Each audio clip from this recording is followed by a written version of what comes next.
I'm here in Fort Dunree at ArtLink for the exhibition of In Search of Pearls and Future Fossils by the artist Fiona Mulholland.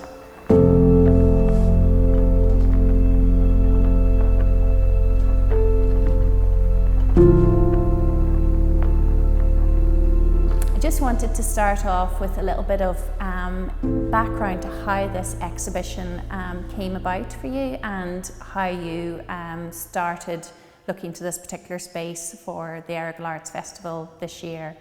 I suppose the journey started about 3 years ago. I suppose more or less maybe just pre-COVID in 2019. I had a very busy, intensive period of work, and I was curating and teaching. And I was, I suppose, urgently or anxious to get back to my own practice. And lo and behold, the pandemic hit. So I guess like everybody else, we were given enforced time to reflect on what was important to us, how we were working. And in that time, I had been so busy up till 2019 and everything just stopped, like for most creatives. And I moved away because I suppose before that I'd been making jewellery in a more commercial way to make a living. So that was the beginning of this work.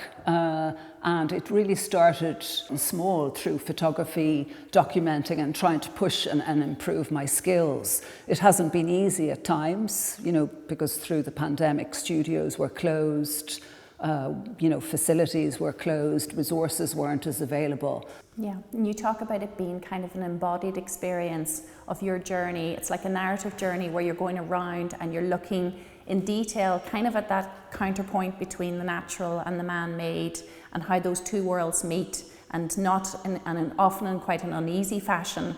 But I know that the beginning of this kind of journey or this meditation on these themes is in the mezzanine gallery, where you have your 17 photographs, where you're looking in, as you say, that kind of forensic detail at things. In gallery, you've described it as kind of like a sketchbook of sort of investigation. So you're using these photographs as exploratory devices to kind of take a look closer at your immediate environment and start to kind of really kind of unravel some themes. And then there's various threads there. There's the kind of the archaeological thread where you're looking at revitalizing some of the kind of cottage industries and different ways of working with our hands, but that's not straightforward. You've got the digital embroidery. They're almost like drawings. Can you tell me a little bit about those works in the corridor? I suppose, a few years ago, I became very interested in, I suppose I've always been interested in archaeology and that digging a little deeper, and I have a background in craft since I was, a teenager. So I've always loved objects and applied art and, almost the mindfulness that goes into that practice and how objects have such resonance. And tell me about the feature piece for the exhibition.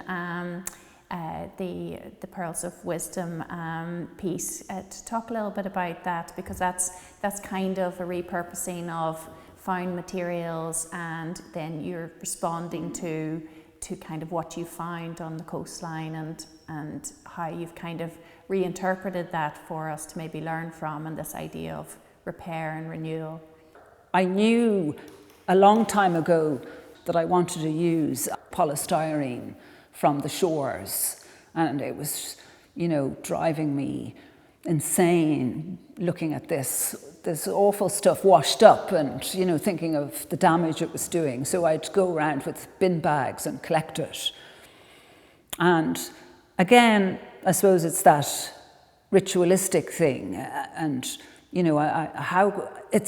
this is coming off trawlers, this is coming from the fishing industries, these buoys are breaking up, and they're just, the seas are full of debris, as we know. And I was wondering what I could do with it. And it reminded me, I started deconstructing it, this is some time back, and reconstructing it, so it's almost like knitting or sewing, or, I'd sit, purling, making pearls, pearl necklaces, inverted commas. But I wasn't sure how I wanted to present it.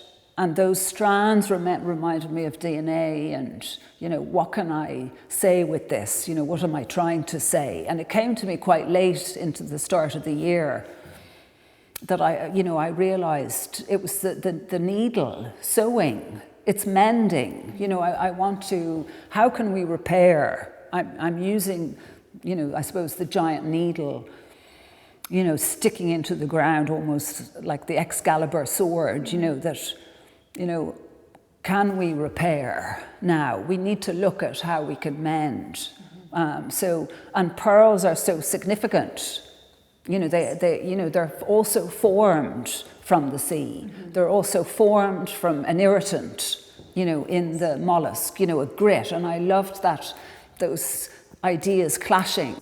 And what about the photographs in the main space in terms of, that's kind of a bit of a sort of the materiality of the coastline as well, and sort of documenting the shore and things that you've found there? And the choices of the subjects in the photographs are important. I've used barnacles, I've used dock leaves, and I kind of feel like buoys, they're almost like tumours now. They're also to be found. Who doesn't have, collected them from the shore? So they've made their way into the images, almost like these ever-growing tumours, and in some of the photos, I suppose that's what I'm trying to merge the two, the landscape and these man-made plastic objects.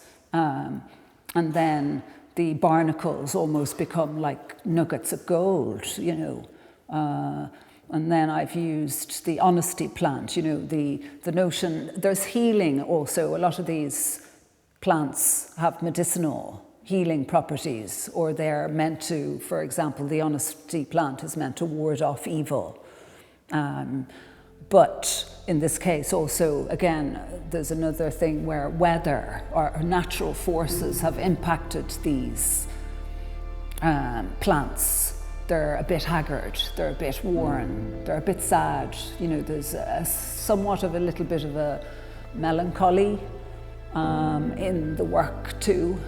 Well, it's a wonderful exhibition, and I think you've definitely, you'll be raising some eyebrows and bringing people's attention to what is happening around us and how we do need to start thinking a little bit more. And you've done something to start that conversation in this context. So congratulations, and thanks very much for speaking to me today. Thank you, Marianne. It's lovely to speak with you. Thank you so much.